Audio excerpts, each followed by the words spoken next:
How did socialism affect race relations in Guyana? How did socialism affect race relations in Guyana? To answer this, we need to look at the historical context. Guyana has a diverse population, mainly consisting of people of African and Indian descent. These groups arrived in different ways.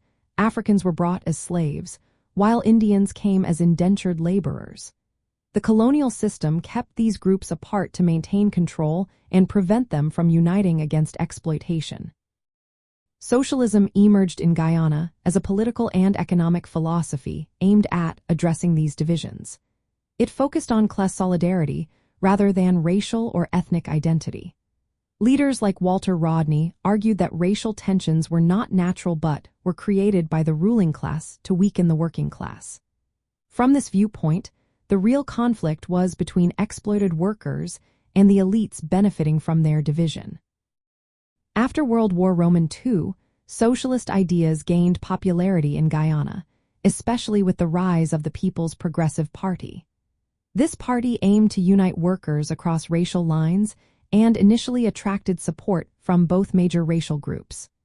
The party promoted policies to reduce inequality and improve conditions for all workers, regardless of their background.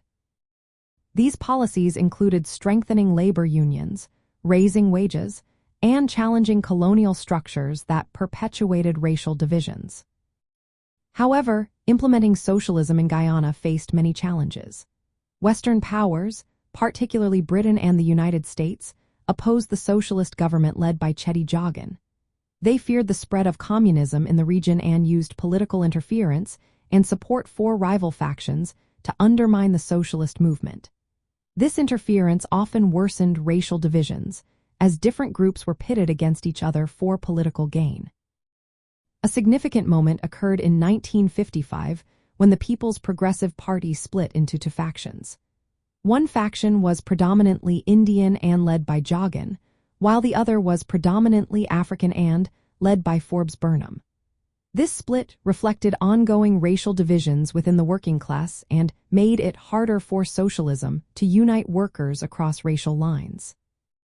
From a socialist perspective, the inability to overcome racial divisions was not a failure of socialism itself. Instead, it was seen as a result of colonial and capitalist interference and the legacy of divide-and-rule tactics.